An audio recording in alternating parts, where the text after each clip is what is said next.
नमस्कार विद्यार्थी मित्रांनो, मी रमेश भारती, कर्मवीर स्पर्धा परीक्षा केंद्र लातूरच्या वतीने आपल्या सर्वांचं सहर्ष स्वागत करतो।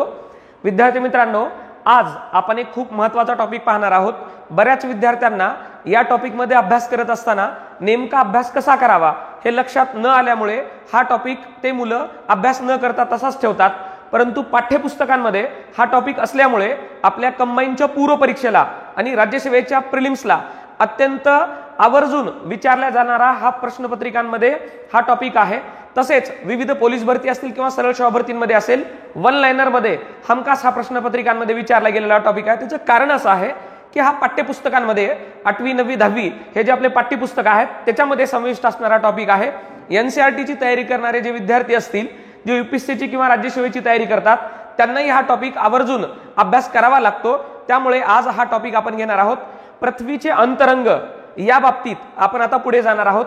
यामध्ये शेवटपर्यंत आपण व्हिडिओ जर पाहिला तर आपल्या हेही लक्षात येईल की यावरती प्रश्न कसे विचारले जातात। कारण बऱ्याच विद्यार्थ्यांना हा टॉपिक कसा अभ्यासावा हे लक्षात येत नाही। कंटेंट यांच्या समोर असतो, परंतु आवर्जून वाचन करत असताना याच्यावरती परीक्षेला प्रश्न कसे विचारले जातात हे लक्षात न आल्यामुळे, टॉपिक न समजल्यामुळे हे टॉपिक स्किप करतात। तर कृपया टॉपिक स्किप न करता कसा अभ्यास करावा या बाबतीत आपण माहिती घेणार आहोत।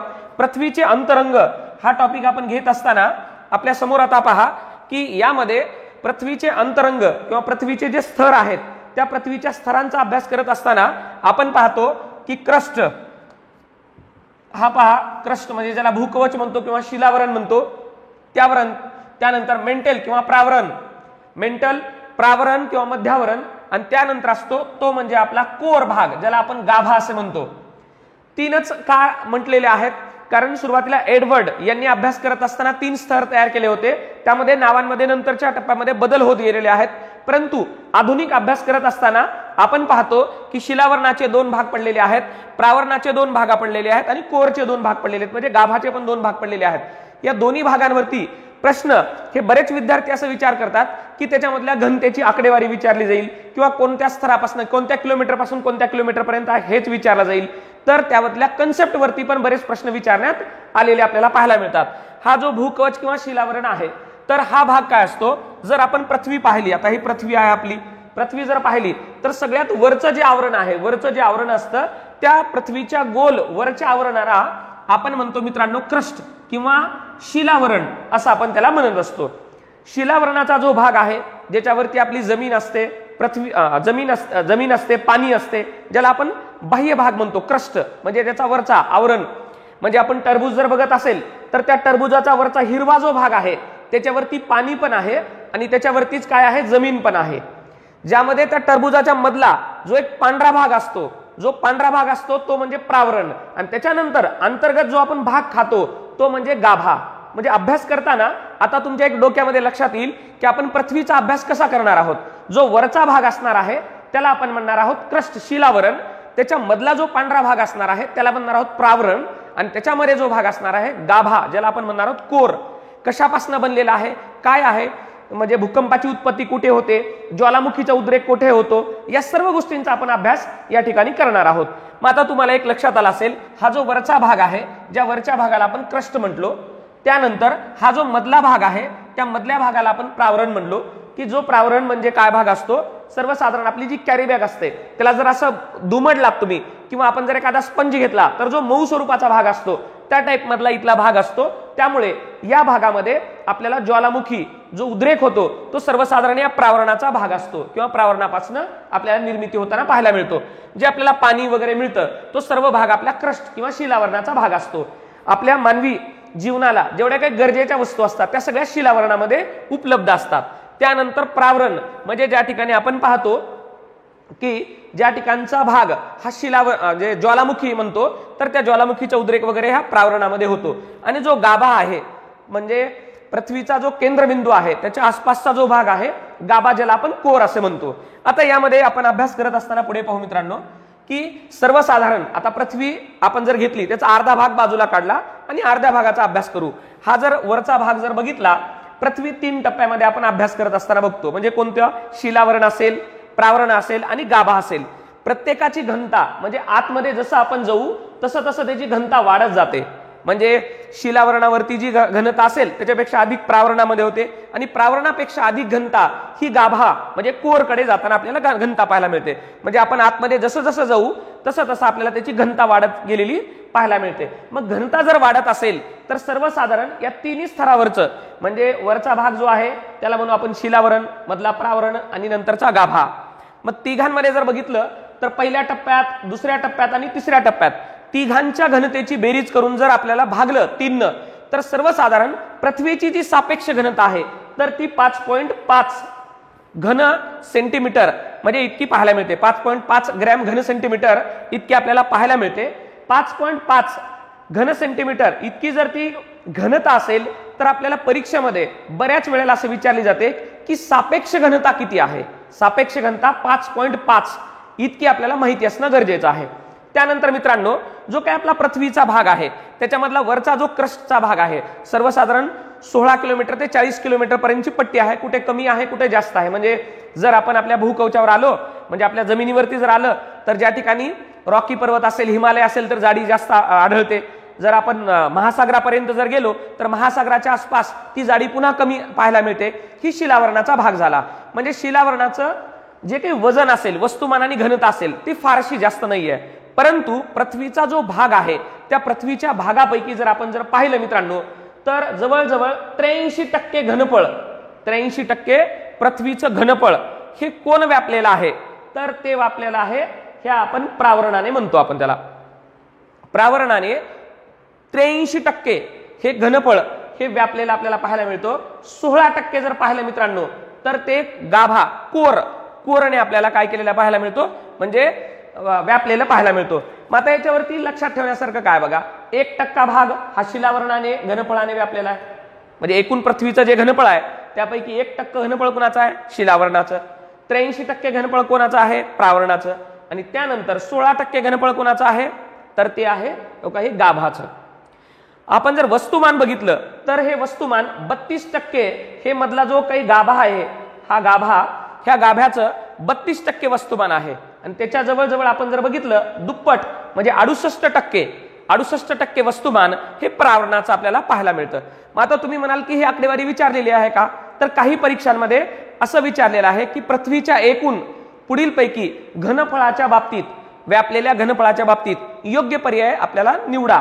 खाली पर्याय देतात त्या पर्यायापैकी 1% शिलावरण, प्रावरण 83% आणि जो गाभा आहे, जो गाभा म्हणतो त्या गाभानं 16%.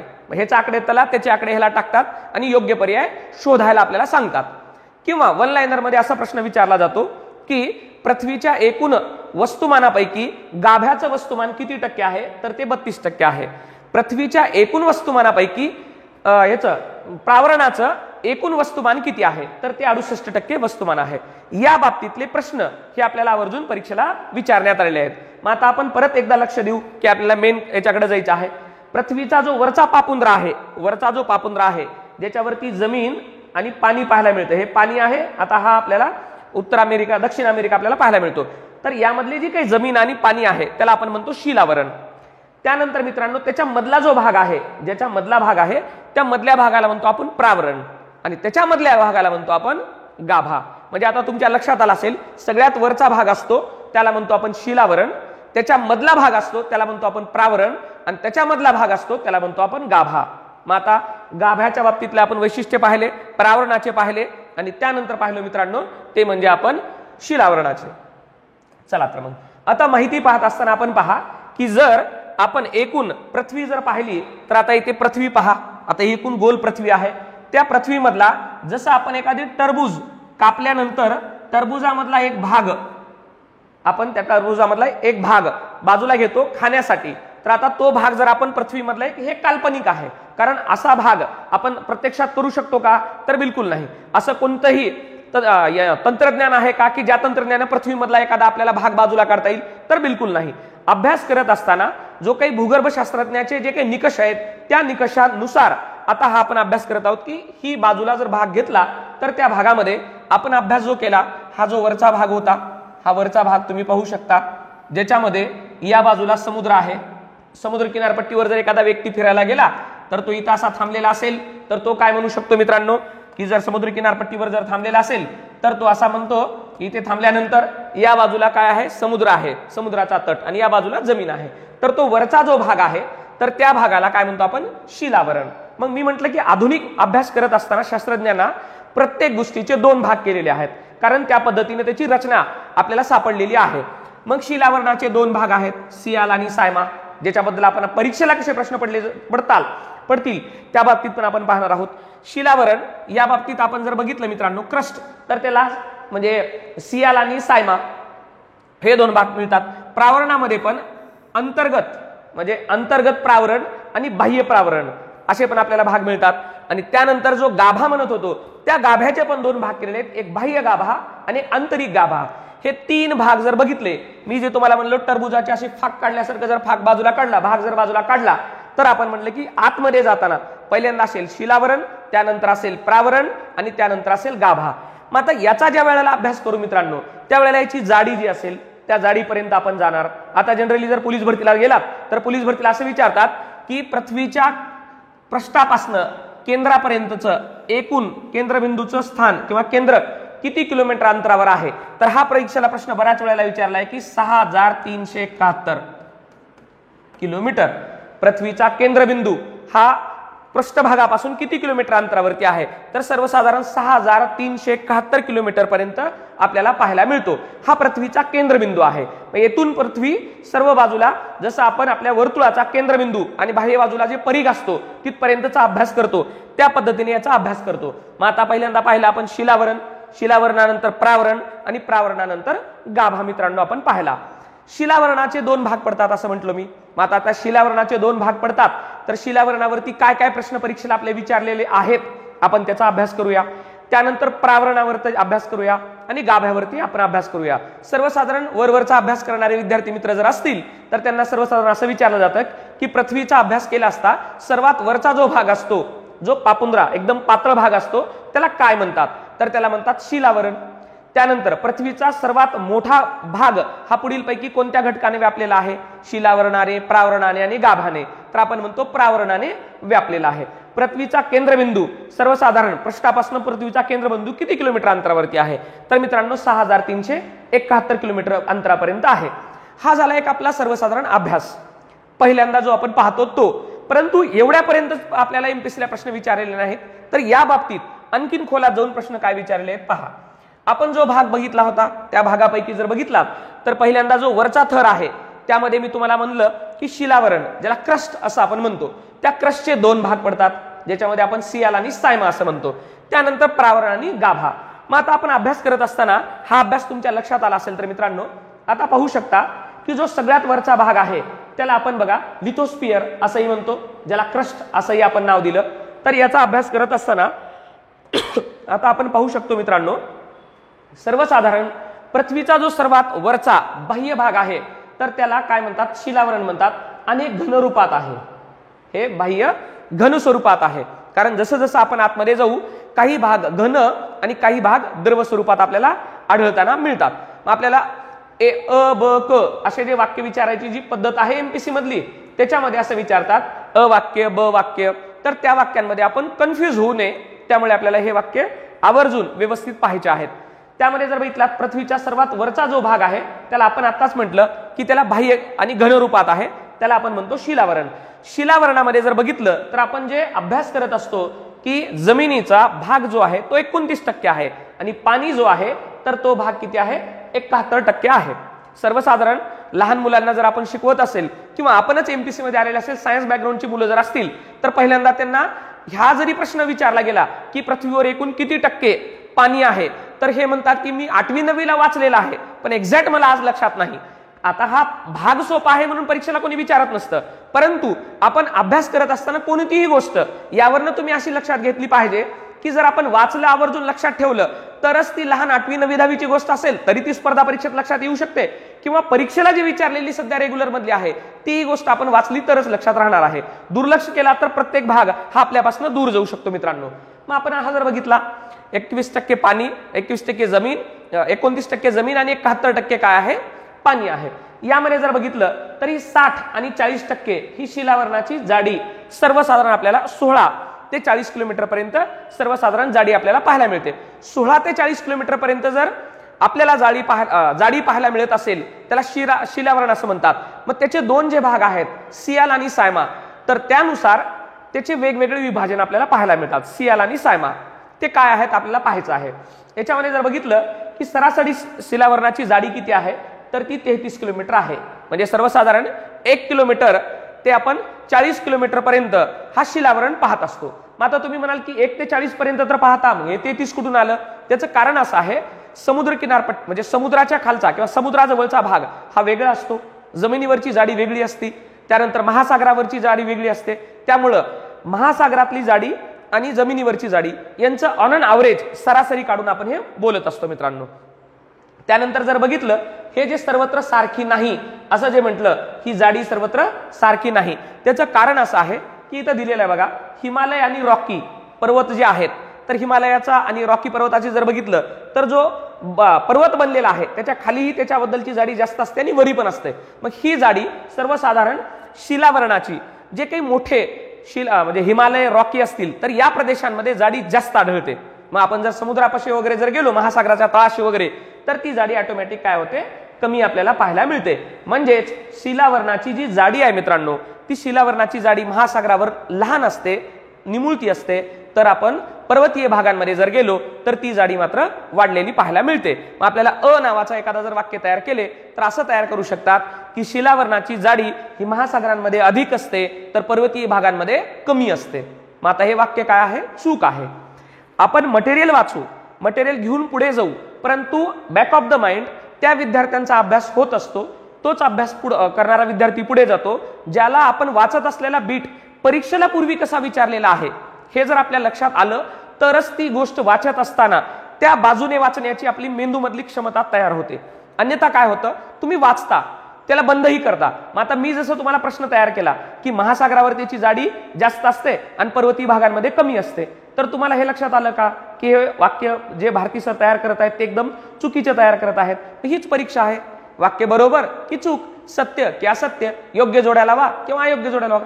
MCQ हा भाग जो आहे मित्रांनो त्याच्यासाठीच महत्वाचा आहे. अन्यथा हाच भाग जर आपल्या MA ला वगैरे जर विचारला तर आपण बघतो की शिलावरणाबद्दल जर 1-2 मार्काचा निबंध लिहा वगैरे जर म्हटलं 8वी 9वी 10वीला, तर बरेच विद्यार्थी मित्र असं लिहितात की त्यामधलं जर वाचन केलं तर लक्षात येते की याला शिलावरणाचा भाग कुठे असतो हेही माहित नाहीये, की पृष्ठभागावरचा असतो की गाभाकडे असतो. तो फक्त वाक्याला वाक्य जोडतो आणि एक 4-5 वाक्य तयार करतो आणि तो निघून जातो, मग त्याला बिलकुल मार्क पडत नाहीत. तर कृपया असं नका करू. आता हे लक्षात आलं आपल्या. मग आता हे जर बघितलं, भारताच्या मैदानी प्रदेशात सर्वसाधारण 3 किलोमीटर एवढी जाडी पण आपल्याला पाहायला मिळते. मग आता आपण याच्यामध्ये काय पाहिलं बघा की जी शिलावरणाची जाडी आहे की ती जाडी जर पर्वतीय भागांमध्ये जर बघितली तर जाड आणि जास्त असते, तर महासागरीय भागांमध्ये कमी असते. मग आता आपण बघूया की शिलावरण कवच किंवा लिथोस्फिअर क्रस्ट ज्याला म्हणू, त्याचे भाग काय होतात, 2 होतात. मग आता ते जर 2 भाग होत असतील तर आता पाहूया, सियाल एक म्हणतात आणि सायमा एक म्हणतात. मग सियाल आणि सायमा जर बघितलं तर हे सियाल सायमा इथं कसं तयार होतात, सर्वसाधारण आपण आता का ह्या भागांबद्दलचा अभ्यास करतोय विद्यार्थी मित्रांनो. आपण वर जमीन आहे आणि पाणी आहे, तर त्या भागामध्ये आपण शिलावरण क्रस्ट मध्ये आपण अभ्यास करत आहोत. मग आता सियाल आणि सायमा हे त्याचे 2 भाग होतात. मग आता सियाल जर म्हटलं तर याच्यामध्ये सियाल का नाव पडलं आणि सायमा का नाव पडलं, तर याच्यामध्ये साधं सोपं आहे. सियाल मध्ये जर बघितलं तर सिलिका आणि ॲल्युमिनियम यामुळे सियाल यामधलं नाव तुम्हाला लक्षात येईल. आणि सायमा जर म्हटलं तर त्याचं नाव काय पडलं, तर त्याच्या नावानुसारच आपल्याला लगेच कळेल. पाहूया सियाल म्हणजे काय बघा. सियालचा जर आपण अभ्यास करत असो विद्यार्थी मित्रांनो, तर सियाल मध्ये आपल्या एक लक्षात येऊ शकतं की भूपटाच्या सर्वात वरच्या घनथरास सियाल असे म्हणतात. हा जो काही भूपटलाचा सर्वात वरचा भाग आहे तर त्याला काय म्हणतात, सियाल असे म्हणतात. सियाल मध्ये जर बघितलं तर प्रामुख्याने काही भूखंडाची काही भूखंड म्हणजे लक्षात आला असेल, समुद्र बिलकुल नाही, भूखंडाचे प्रामुख्याने सियालची बनलेली असतात. सिलिका आणि ॲल्युमिनियम हे त्याच्यामध्ये पाहायला मिळतात. प्रमुख रासायनिक जे आहे त्याच्यामध्ये मूलद्रव्ये हे सियाल आपल्याला पाहायला मिळतात. आता इथं ग्रॅनाइट सारखे जे ऍसिड असं म्हणतो आपण, बेस आणि ऍसिड म्हणतो, त्यामधला सियालचा भाग हा ऍसिडने बनलेला असतो. सियालचा भाग जर ऍसिडने बनलेला असेल, सियालमध्ये सिलिका आणि ॲल्युमिनियम जर असेल आणि तो जर सर्वात वरचा भाग असेल, तर त्यामध्ये अभ्यास करत असताना ही घनता मात्र आपल्याला परीक्षेला वारंवार विचारलेल्या पाहायला मिळते की सियालमध्ये सर्वसाधारण घनता पुढीलपैकी किती आहे. पृथ्वीचे अंतरंग याचा अभ्यास केला असता सियालमध्ये घनता पुढीलपैकी किती आढळते, तर 2.65 ते 2.77 ग्रॅम घन सेंटीमीटर एवढी आपल्याला पाहायला मिळते मित्रांनो। या भागात जर आपण पाहिलं, सियाल मध्ये जर आपण पाहिलं तर सियाल मध्ये प्राथमिक भूकंपाच्या ज्या लहरी असतात सेकंदाला 5.6 किलोमीटर इतक्या वेगाने त्या काय करत असतात, प्रवास करत असतात। तर दुय्यम लहरी जर बघितल्या तर 3.2 किलोमीटर वेगाने त्या काय करत असतात, या स्तरामधनं प्रवास करत असतात। मग आपण जर पाहिलं तर सियालचा अभ्यास करू लागलो। सियाल मध्ये काय महत्वाचं आहे तर भूपृष्ठाचा जो सर्वात वरचा भाग असतो तो सियाल आहे। सियाल हा सिलिका आणि ॲल्युमिनियम यापासून बनलेला आहे। यामध्ये भूकंपाच्या लहरी ह्या प्राथमिक आणि दुय्यम ह्या दोन्ही प्रवास करतात। दोन्ही पैकी जर बघितलं तर साधारण 5 पॉइंट समथिंग म्हणजे 5.6 5.5 पेक्षा अधिक 5.6 किलोमीटर इतका अधिक वेग प्राथमिकचा आहे। तर दुय्यम ज्या भूकंप लहरी आहेत त्याचा 3.2 किलोमीटर इतका वेग आहे।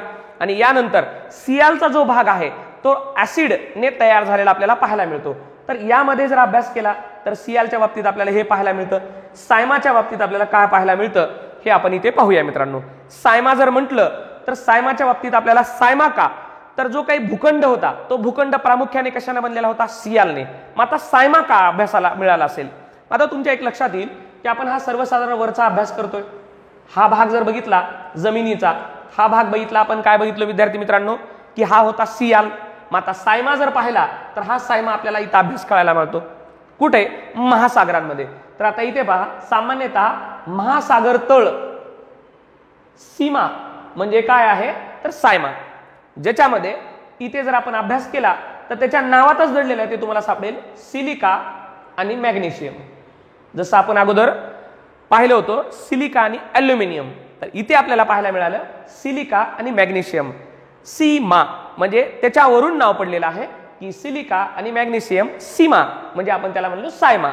ओके, तर आता आपल्याला हे जर पाहायला मिळालं तर आपल्याला एक महत्वाची गोष्ट आहे जी परीक्षेला विचारलेली आहे, सीमा किंवा सायमा यामध्ये प्रामुख्याने कोणता खडक आढळतो, तर तो बेसाल्ट खडक आढळतो आपल्याला विद्यार्थी मित्रांनो।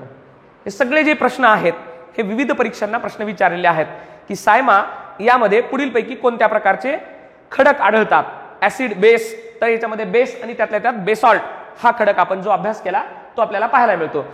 सायमा म्हणजे आता प्रश्न जर विचारला तर ते विचारतील की महासागराचा तळ प्रामुख्याने सियाल या प्रकारचा असतो, तर हे वाक्य चूक आहे, सायमा प्रकारचा असतो। सायमा म्हणजे काही आपण जर अभ्यास केला ज्याला आपण सिलिका आणि मॅग्नेशियम ज्याला सीमा असं पण आपण म्हटलो।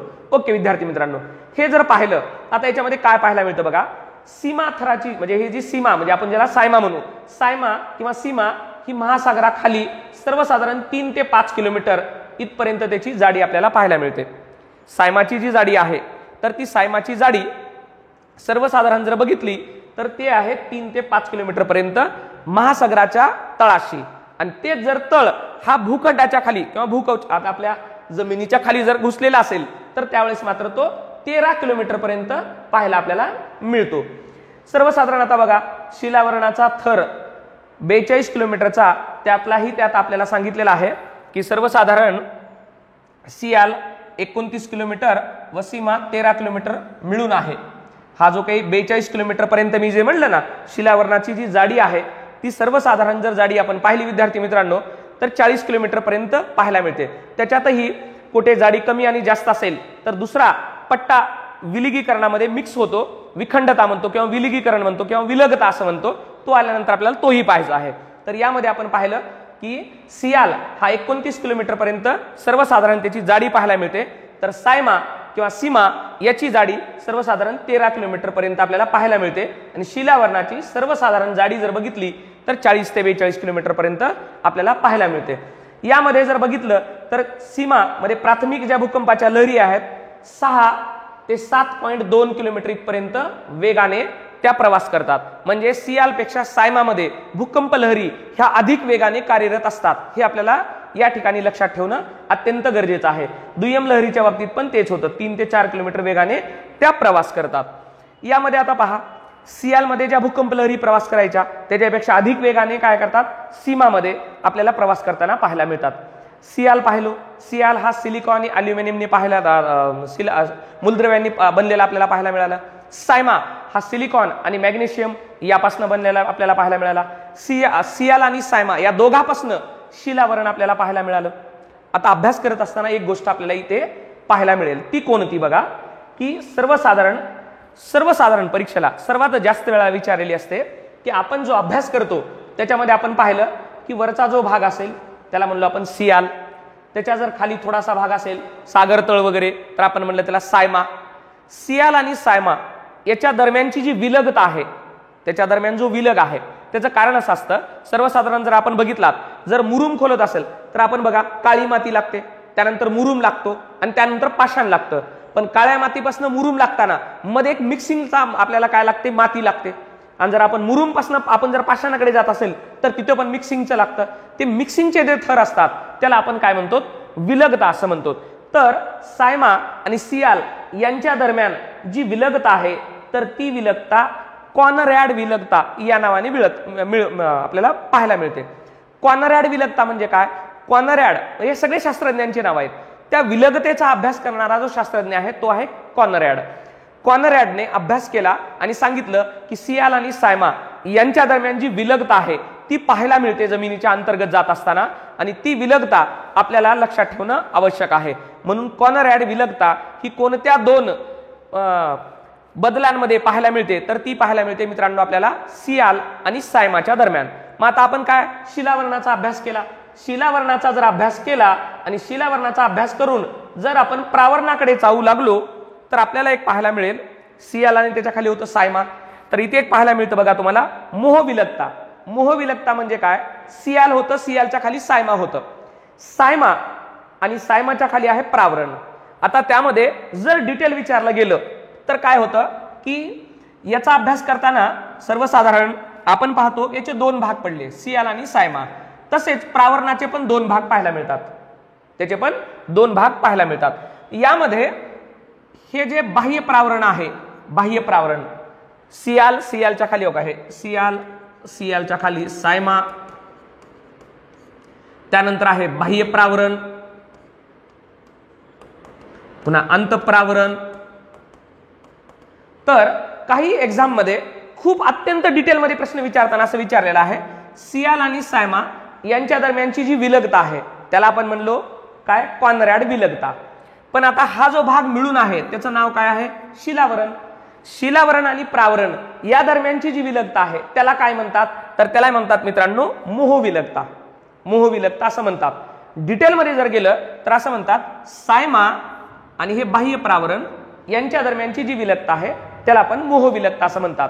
मोहविलगता हे देखील शास्त्रज्ञाच्या नावावरनं येथे नाव पडलेलं आपल्याला. आता जर आपण पाहिलं तर याच्यामध्ये हा भाग जो क्रस्ट ज्याला शिलावरण असं म्हटलं, शिलावरणामध्ये आणि प्रावरणामध्ये, प्रावरण ज्याला आपण काय म्हणतो शिलावरण आणि प्रावरण, शिलावरणाचे दोन भाग पाहिले सियाल आणि सायमा, प्रावरणाचे बाह्य प्रावरण आणि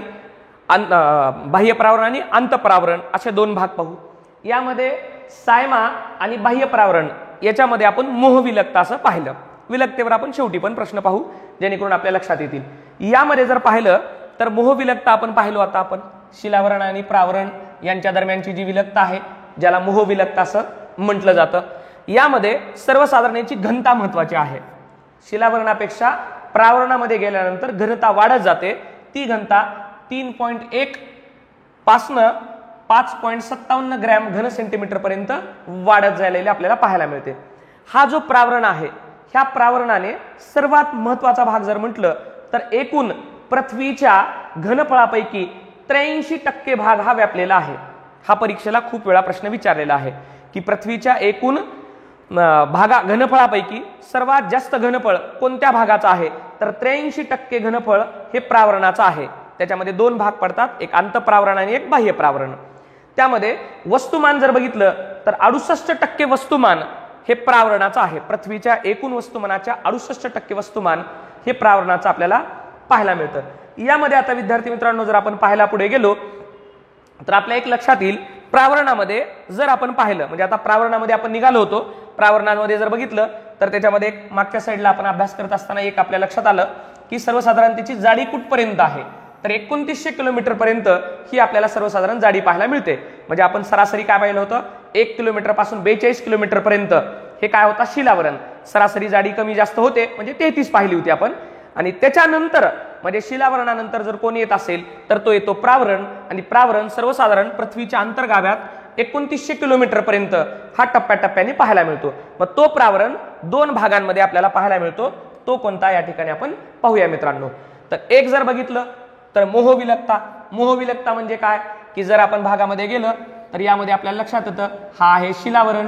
आतमध्ये जर आपण प्रावरणामध्ये जर जायला ठरलं तर इथल्या दरम्यान ही जे काही नाजूक विलकतेचा भाग असतो ती विलकतेचा भाग हा मोहविलकतेचा भाग होता. शिलावरण आणि प्रावरण याच्या दरम्यान जी विलकता होती तिला मोहविलकता म्हटलं. आता प्रावरणामध्ये येतोय आपण. प्रावरणामध्ये बाह्य प्रावरण आणि अंतःप्रावरण हे पाहायला मिळतील आपल्याला. तर बाह्य प्रावरणामध्ये जर पाहिलं मित्रांनो तर सर्वसाधारण 4200 किलोमीटर पासून 700 किलोमीटर पर्यंत आपल्याला काय पाहायला मिळतो, बाह्य प्रावरण आपल्याला पाहायला मिळतो. 2900 किलोमीटर पर्यंत प्रावरण आहे 42 किलोमीटर पासून. पण 42 ते 700 ह्याचा जो वरचा भाग आहे, जर आपण जमिनीपासून आतमध्ये जाऊ लागलो तर हा वरचा 40 ते 42 किलोमीटरचा जो भाग होता याच्यामध्ये आपण पाहिलं होतं शिलावरण. कुठपर्यंत 42 किलोमीटर पर्यंत. म्हणजे त्यात सियाल आणि सायमा पाहिलं, शिलावरण पाहिलं. त्यानंतर आपण मध्ये पाहिलं की जर मधला भाग पाहिला तर सर्वसाधारण 2900 किलोमीटर पर्यंत निघालोत, पण त्याही 2900 किलोमीटर पर्यंत जाताना पुन्हा 2 पाहायला भाग मिळत आहेत. त्यामधला जो बाह्य भाग आहे त्याला बाह्य प्रावरण म्हणू. 42 ते 700 किलोमीटर पर्यंत आपल्याला पाहायला मिळतो. आणि 700 किलोमीटर पासून 2900 किलोमीटर पर्यंत जर गेलो तर पुन्हा अंतःप्रावरण पाहायला मिळतं. यामध्ये पाहूया. आता यामध्ये जर आपल्याला बघितलं तर यामध्ये ऑलिव्हन आणि पायरॉक्सिन याचं जे काही प्रमाण आहे, खनिज द्रव्ये, हे तिथे आपल्याला पाहायला मिळतात. त्यानंतर जर पाहिलं, आता तुम्हाला एक दिसत असेल की मंदगती तरंगाचे शंकू असं या बाह्य प्रावरणाला काय म्हणतात. म्हणजे इथं जर तुमच्या एक लक्षात येत असेल लो व्हेलॉसिटी कोन असं याला का म्हणतात. त्याचं कारण असं आहे मित्रांनो, जर तुम्ही वाचलात तुमच्या लक्षात येईल पृष्ठभागापासून साधारण 100 ते 200 किलोमीटर खोलीपर्यंत, पृष्ठभागापासून 100 ते 200 किलोमीटर खोलीपर्यंत काय होतात, भूकंप लहरी ज्या असतात त्या भूकंप लहरी तयार झाल्यानंतर जमिनीवर येताना त्याचा वेग वाढत असतो. वेग वाढला पाहिजे, पुन्हा वेग वाढला पाहिजे. सर्वसाधारण जर समजा इथे भूकंप तयार झाला तर या दिशेला येताना वेग वाढतो, पण वेग वाढताना हे असा एक पट्टा आहे की ज्या पट्ट्यामध्ये भूकंप लहरी ह्या काय होतात, वेग त्याचा मंदावतो. मग ती मंदावण्याची जी प्रक्रिया ज्या कोनामध्ये होते त्याला असं म्हणतात लो व्हेलॉसिटी कोन. मग मंद गतीचे तरंगाचे शंकू असं याचं वर्गीकरण कुणाचं होतं, तर तेही ह्या अप्पर मेंटलचं होतं. अप्पर मेंटल म्हणजे बाह्य प्रावरणाचं होतं. मग परीक्षेला बऱ्याच वेळेला असा प्रश्न विचारतात की याला असं का म्हणतात की मंदगामी तरंगाचे शंकू असं कोणाला म्हणतात, तर मंदगामी तरंगाचे शंकू असं अप्पर मेंटलला म्हणतात. त्याचं कारण असं आहे की या दरम्यान या म्हणजे पृष्ठभागापासून 100 ते 200 किलोमीटर खोलीपर्यंत भूकंप लहरींचा वेग एकदम कमी होतो. त्यामुळे त्यात काय होतं, वेग वाढला पाहिजे पण हे काय करतं, मंदावत असतो. मग मंदावणारा भाग म्हणजे अप्पर मेंटल असतो. त्यामुळे याला मंदगामी तरंगाचे शंकू असं आपल्याला पाहायला मिळतं. यामध्ये जर बघितलं की बाबा प्रावरणामध्ये, तर प्रावरणामधल्या ह्या अप्पर प्रावरणाचं एक वैशिष्ट्य आहे. ते कोणतं वैशिष्ट्य की याच्यानंतर म्हणजे अप्पर प्रावरण आणि लोअर प्रावरण असे 2 भाग येतात. की याच्यामध्ये जर पाहिलं मित्रांनो तर याच्यामध्ये आता हा मध्ये एक भाग तुम्हाला पाहायला मिळेल. सर्वसाधारणतः आपण आधी बघूया हे अंतःप्रावरण आणि बाह्य प्रावरण. अंतःप्रावरण आणि बाह्य प्रावरणामध्ये जर गेलो तर त्याच्यामधला एक भाग आहे तो कोणता की प्रावरणामधील अंतर्गत शक्तीमुळे भूखंडांचं वहन जे आपण म्हणतो ना, आपले वेगवेगळे खंड आहेत जे पूर्वी एकत्र होते आणि आता हळूहळू दुरू लागलेत. भूखंडांचं वहन हे कशामुळे होतं, तर या प्रावरणामधल्या हालचालींमुळे होतं. भूखंडांचं वहन, सागर तळाचा विस्तार आणि त्यानंतर पर्वत निर्माणकारी हालचाली आणि भूकंप ह्या कोठे होतात, तर प्रावरणामध्ये होतात. बऱ्याच वेळेला परीक्षेला असं विचारतात भूखंड वहन, त्यानंतर सागर तळांचा विस्तार ह्या पुढील पैकी कोणत्या भागामधील हालचालींमुळे किंवा हालचालींच्या शक्तींमुळे ह्या होतात असं जर विचारलं तर गाभा, प्रावरण आणि शिलावरण वरील सर्व असं जर म्हटलं तर प्रामुख्याने आपल्याला पाहायला मिळतं प्रावरणामुळे ही घडामोडी काय होत असते. त्यामुळे आपल्याला हे लक्षात ठेवावं लागेल की अंतर्गत शक्ती हे कुठली असते, तर प्रावरणामधली असते. की ज्या प्रावरणामधील ह्या भूकंपाच्या याच दरम्यान भूकंप होतो, भूखंड वहनाची किंवा पर्वत हे जे काही तयार होतात हे कशामुळे होतात, तर तर इथं जे काही या भागामध्ये प्रावरणामध्ये ज्या काही हालचाली होतात, ज्या हालचालींचा भाग होतो, तिथूनच भूकंप तयार होतो, तिथूनच भूखंड वहन होतो, तर त्या सर्व गोष्टी कुठे घडतात? प्रावरणामध्ये घडतात मित्रांनो. आता प्रावरणामध्ये आपण अभ्यास करत असताना आणखीन जर भाग बघितला, आपण कुठे आलो होतो बघा, शिलावरण पाहिलं, त्यानंतर मेंटल म्हणजे प्रावरण, त्या प्रावरणापैकी अप्पर प्रावरण, आंतरप्रावरण पाहिलं, म्हणजे बाह्य प्रावरण पाहिलं, आंतरप्रावरण पाहणार आहोत आणि मग गाभ्याकडे जाणार आहोत. आता इथे जर पाहिलात ही मोहविलकता पाहिली आपण. शिलावरण आणि प्रावरणाच्या दरम्यान कोणती विलकता असते? मोहविलकता असते. बाह्य प्रावरण आपण पाहिलं मित्रांनो. बाह्य प्रावरणामध्ये काय होतं, म्हणजे भूखंड वहनाच्या हालचाली, त्यानंतर जे काही पर्वत निर्मितीचं कार्य होतं ते सर्व कुठं होतं? बाह्य प्रावरणामध्ये येतं. अंतःप्रावरणामध्ये काय होतं? तर अंतःप्रावरणामध्ये 700 किलोमीटर ते 2900 किलोमीटर या दरम्यानचा जो भाग आहे तर तो आहे 700 ते 29 किलोमीटर पर्यंत अंतःप्रावरण. या अंतःप्रावरणामध्ये जर बघितलं तर सिलिका आणि ऑक्साईड हे आपल्याला पाहायला मिळतात. सिलिका आणि ऑक्साईड हे आपल्याला पाहायला मिळतात. आपण अभ्यास करत होतो काही प्रावरण, ह्या प्रावरणापैकी एक बाह्य प्रावरण आणि अंतःप्रावरण दोन भाग होतात. आता बाह्य प्रावरण आणि अंतःप्रावरण याचा जर आपण अभ्यास केलेला असेल मित्रांनो, तर बऱ्याच वेळेला परीक्षेला हाही प्रश्न विचारतात की अंतःप्रावरण आणि बाह्य प्रावरण, म्हणजे मी तुम्हाला जे म्हणतो ना, आपण आतमध्ये जातोय, आतमध्ये जात असताना अंतःप्रावरण आणि बाह्य प्रावरण या दरम्यानची एक विलगता आहे. अंतःप्रावरणामधील विलगता बाह्य प्रावरण आणि अंतःप्रावरणातील विलगता कोणत्या नावाने ओळखली जाते? तर ती रेपिटी. तर रेपिटी नावाने ओळखली जाते. काही रेपिटी विलगता ही ओळखली जाते. परीक्षेला जोड्या लावामध्ये प्रश्न विचारला जातात, वेगळ्याही पद्धतीने विचारले जातात. सगळ्यात शेवटी आपण त्याचा रिव्हिजन पण घेऊ. पण तुम्ही हे लक्षात ठेवा की आपल्याला रिपीटी विलगता कुठे असते? तर बाह्य प्रावरण आणि अंतःप्रावरणामध्ये पाहायला मिळते मित्रांनो. आता जर आपण पाहायला गेलो तर गाभ्याकडे जाऊ, ज्याला म्हणू कोर. कोर म्हणजे कोणता भाग? तर आता आपण मित्रांनो हे पहा येल्लो भागापर्यंत चाललेलो आहोत.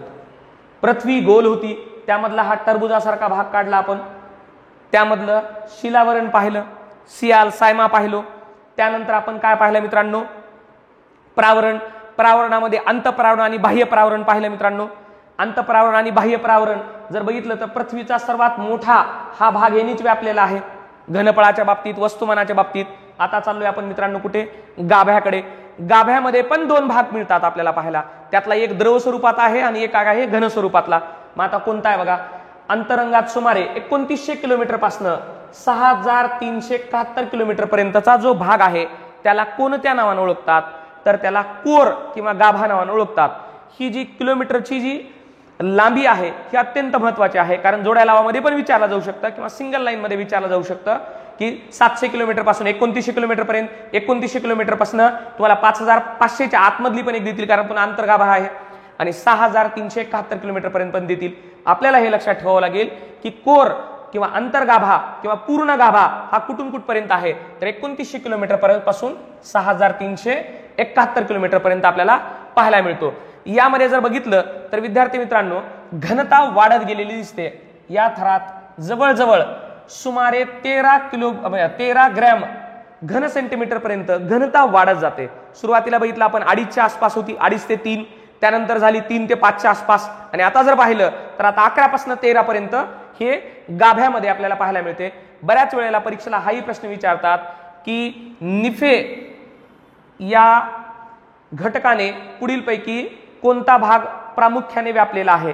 निफे म्हणजे आपल्याला पाहायला मिळेल निकेल आणि फेरस, म्हणजे ज्याला आपण म्हणू लोह आणि निकेल या दोन धातूपासून बनलेला हा गाभा असतो, आणि या गाभ्यामधला निफे हा अत्यंत महत्वाचा भाग आहे. बऱ्याच वेळेला परीक्षेला तर निफे म्हणून पण डायरेक्ट प्रश्न विचारलेला आहे.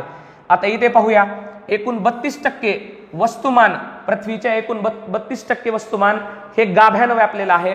तर घनफळ जर बघितलं तर 16% व्यापलेलं आपल्याला पाहायला मिळतं. त्यानंतर पहा, गाभ्याचे दोन थर आहेत, एक बाह्य गाभा आणि एक आंतरिक गाभा.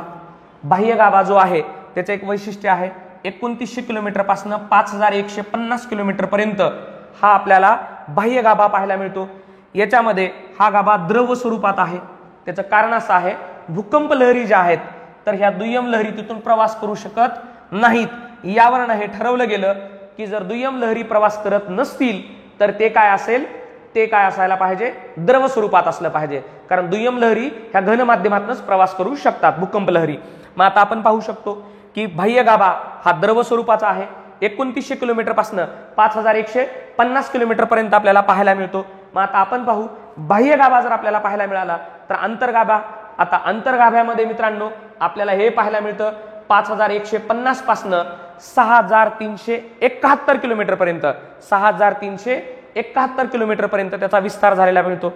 म्हणजे आपल्याला बाह्य गाभा हा 2900 पासून 5150 पर्यंत माहित पाहिजे आणि 5150 पासून आपल्याला 6371 किलोमीटर पर्यंत हा आंतरिक गाभा हा आपल्याला माहित पाहिजे. दोन्ही मिळून गाभा आहेत, निफेने बनलेले आहेत. निफे म्हणजे आपण म्हणतो निकेल आणि फेरस किंवा लोह आणि निकेल यापासून ते बनलेले प्रामुख्याने आपल्याला तेही पाहायला मिळतात. आता ह्या दोघांच्या दरम्यान म्हणजेच कुणाच्या बाह्य गाभा आणि अंतर्गत गाभा यांच्या दरम्यान जर बघितलं तर आता तुम्हाला एक परीक्षेला प्रश्न विचारला जाऊ शकतो, बाह्य गाभा आणि आंतरिक गाभा यांच्या दरम्यानची जी विलगता आहे त्याला लेहमन विलगता असे म्हणतात. लेहमन विलगता म्हणजेच हा जो आहे हा बाह्य गाभा आणि अंतर्गाभा यांच्या दरम्यानची जी विलगता आहे मित्रांनो ही लेहमन विलगता आहे. लेहमन विलगता आहे. विलगतेबद्दल मी प्रश्न आणखीन तुम्हाला पुढच्या स्लाइडमध्ये घेणार आहे, एकदम महत्वाचे आहेत. आता आपण एकदा रिव्हिजन करू. बघा, आपण पाहिलं क्रस्ट शिलावरण, त्याचे दोन भाग पाहिले, सियाल आणि सायमा. त्यानंतर पाहिलं मित्रांनो आपण मेंटल. मेंटलमध्ये काय पाहिलं, प्रावरण, आंतरिक प्रावरण आणि बाह्य प्रावरण. त्यानंतर पाहिलं मित्रांनो कोर, त्यामध्ये गाभा म्हणतो त्याला आपण, आंतरिक गाभा आणि बाह्य गाभा. त्याच्यामध्ये आपल्याला हे लक्षात ठेवावं लागेल की हे जे शिलावरण आहे सर्वसाधारण 42 किलोमीटर पर्यंत आपल्याला पाहायला मिळालं. त्यानंतर हा जो भाग आहे इथपर्यंतचा हा साधारण 2900 किलोमीटर पर्यंत पाहायला मिळाला. ह्या 2900 मध्ये वर दोन भाग पडले. 700 किलोमीटर पर्यंतचा एक भाग बाह्य प्रावरण म्हटलो आणि आंतरिक प्रावरण हे 700 किलोमीटर पासून 2900 किलोमीटर पर्यंत. त्यानंतर पुन्हा आपण पाहिलं की 6371 किलोमीटर पर्यंत जो काही कोर केंद्रबिंदू आहे पृथ्वीचा, ज्याला गाभा म्हटलो, त्या गाभ्याचेही दोन भाग पाहायला मिळाले. ज्यातला जो बाह्य गाभा आहे हा बाह्य गाभा 2900 किलोमीटर पासून 5150 किलोमीटर पर्यंत पाहायला मिळाला आणि 5150 पासून 6371 पर्यंत आपल्याला काय पाहायला मिळालं मित्रांनो, तर तो आंतरिक गाभा पाहायला मिळाला. यामध्ये एक पाहिलं की आपण शिलावरणापासून गेल्यानंतर प्रावरणामध्ये घनता वाढत गेली. प्रावरणामधील घनता गाभ्याकडे जाताना आणखीन वाढत गेली. 2.5 घन सेंटीमीटर पासून आपण निघालो होतो तर जवळजवळ 13.6 घन सेंटीमीटर पर्यंत इथपर्यंत आपली घनता वाढत गेलेली आपल्याला पाहायला मिळते. यामध्ये अभ्यास करत असताना एक गोष्ट आता आपल्या लक्षात आली, ती कोणती या ठिकाणी पाहूया. हे आपण सगळं भाग पाहिला, ज्याच्यामध्ये आता अभ्यास करत असताना पहा, याला म्हटलो आपण शिलावरण, ज्याला आपण क्रस्ट पाहिलं. त्यानंतर पाहिलो प्रावरण. त्यानंतर पाहिलं मित्रांनो आपण गाभा. प्रत्येकाचे दोन भाग झाले होते, सियाल आणि सायमा. आता सियाल आणि जर सायमा झाला असेल तर लक्षात कसं ठेवायचं बघा, सियाल आणि सायमा, सियाल आणि सायमा, सियाल आणि सायमा या दोघा दरम्यानची विलगता कोणती, तर ती आहे कॉनरॅड विलगता. सियाल आणि सायमा यांच्या दरम्यानची जी विलगता आहे तर ती आहे मित्रांनो कॉनरॅड विलगता. जोड्या लावांमध्ये हो काही प्रश्न विचारतात, वन लाइनर मध्ये हे प्रश्न विचारतात. सियाल आणि सायमा यांच्या दरम्यानच्या विलगतेला काय म्हणतात, कॉनरॅड विलगता म्हणतात. आता आपण शिलावरण आणि प्रावरणामध्ये चाललो. शिलावरणामध्ये आपल्याला एक दिसलं, सायमा हे सियाल होतं आणि इथं होतं प्रावरणामध्ये बाह्य प्रावरण आणि अंतःप्रावरण.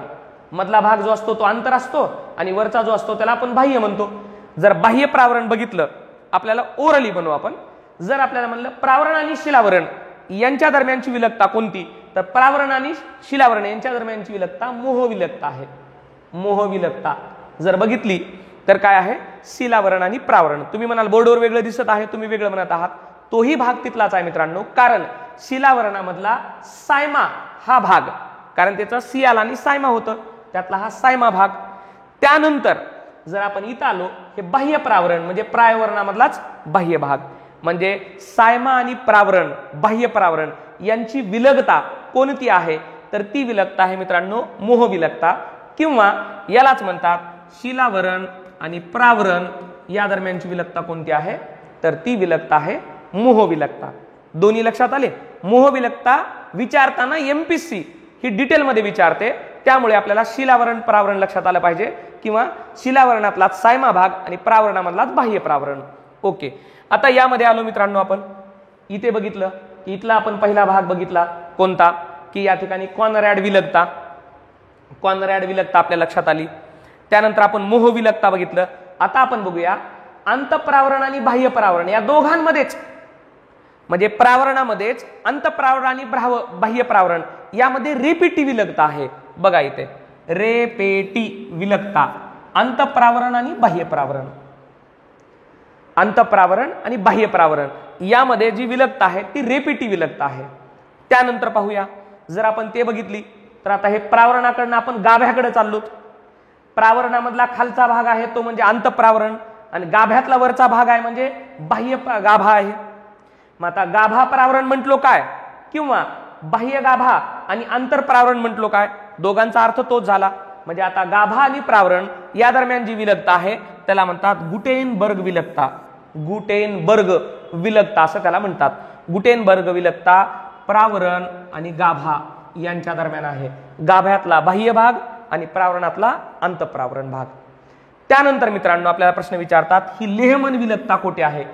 गाभ्यामध्येच दोन भाग होते, एक बाह्य गाभा आणि एक अंतर्गत गाभा, त्या दरम्यान बाह्य गाभा आणि आंतरिक गाभा या दरम्यानची जी विलकता आहे ती लेहमन विलकता आहे।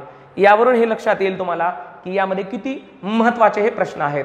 म्हणजेच आपण पाहिल्याप्रमाणे जर आपण लक्षात ठेवण्याचा प्रयत्न केला तर 42 किलोमीटर पर्यंत शिलावरण पाहायला मिळालं, त्यानंतर 42 किलोमीटर पासून 2900 किलोमीटर पर्यंत आपल्याला प्रावरण पाहायला मिळालं, आणि 2900 किलोमीटर पासून आपल्याला 6173 पर्यंत साधारण आपल्याला काय पाहायला मिळालं, गाभा पाहायला मिळाला। याचं सियाल सायमा भाग, अंतःप्रावरण बाह्य प्रावरण, आंतरिक गाभा बाह्य गाभा या पद्धतीने आपण अभ्यास केला। जसे जसे आपण आतमध्ये जात होतो 2.5 घन सेंटीमीटर पासून घनता वाढत जात होती, तर 13.6 सेंटीमीटर पर्यंत अंतर्गत गाभ्याकडे जात असताना काय होत होतं, आपल्याला घनता ही वाढत गेलेली पाहायला मिळाली आपल्याला। पहिला जो भाग होता तर तो सर्वसाधारण घन स्वरूपातला भाग शिलावरणाचा आपल्याला पाहायला मिळाला। त्यानंतर मधला जो भाग होता तो द्रव स्वरूपात पाहायला मिळाला, पुन्हा द्रव स्वरूपात काही घन स्वरूपात भाग पाहायला मिळाला आपल्याला। त्यामुळे अभ्यास करत असताना आता यामध्ये पुढच्या व्हिडिओमध्ये आपण ज्यावेळेला भूकंप लहरी घेऊ त्यावेळेला भूकंप लहरीमध्ये प्राथमिक भूकंप लहरी, दुय्यम लहरी यांचाही अभ्यास करू, त्यावरूनही आपल्याला बऱ्याचशा गोष्टींचा लक्षात भाग येईल। तर यामध्ये अभ्यास करत असताना विद्यार्थी मित्रांनो तुम्हाला एक लक्षात आलं असेल की शिलावरण, प्रावरण आणि गाभा यामध्ये जर आपण व्यवस्थित अभ्यास केला, यांची विलगता जर अभ्यास केली, यांची जाडी जर लक्षात ठेवली, यांची घनता जर लक्षात ठेवली आणि यांच्यामधले जे मूलद्रव्ये आढळतात ते मूलद्रव्ये जर लक्षात ठेवले, तर यामधला जो कोणता प्रश्न विचारला जाईल तो प्रश्न बिलकुल तुमच्या हातामधनं कधीही जाणार नाही। पुन्हा पुन्हा प्रश्न पहा, पुन्हा प्रश्न पाहिल्यानंतर व्हिडिओ पहा, आणि आपण अभ्यास करत असताना कोणत्या गोष्टींचा अभ्यास केला पाहिजे यावर मात्र आवर्जून नक्की लक्ष ठेवा, कारण यातनंच आपली तयारी होत असते। छोटे छोटे घटक हे जर आपण व्यवस्थित अभ्यास परीक्षा ओरिएंटेड जर केले तर यासाठी बिलकुल तुम्हाला कधीही अडचण येणार नाही। केव्हाही जर अडचण आली तर तुम्ही कमेंट बॉक्समध्ये कळवा, क्लासवरती मी असतो, क्लासवरती येऊन भेटू शकता। जर आपल्याला हे व्हिडिओ आवडला असेल तर नक्की शेअर करा, सबस्क्राईब करा, आणि जर आपल्याला हे असे नवीन नवीन व्हिडिओ आपल्याला जरा नेहमी हवे असतील तर आपण आमच्या चॅनलला सबस्क्राईब जर केला तर आपल्याला बेल आयकॉनच्या माध्यमातून आपल्याला सगळे नोटिफिकेशन येतील। रेग्युलर प्रत्येक विषयांचे आपल्याला व्हिडिओ मिळत आहेत। जर कोणाला अडचण आली तर आमच्या टेलिग्राम चॅनलला कर्मवीर लातूर @कर्मवीर लातूर या चॅनलवर पण नक्की जॉईन व्हा। जर कोणत्याही माध्यमातून अडचण वाटली तरी ते कॉन्टॅक्ट नंबर पण आहेत, त्या कॉन्टॅक्ट नंबरवरती पण कॉल करू शकता। धन्यवाद विद्यार्थी मित्रांनो।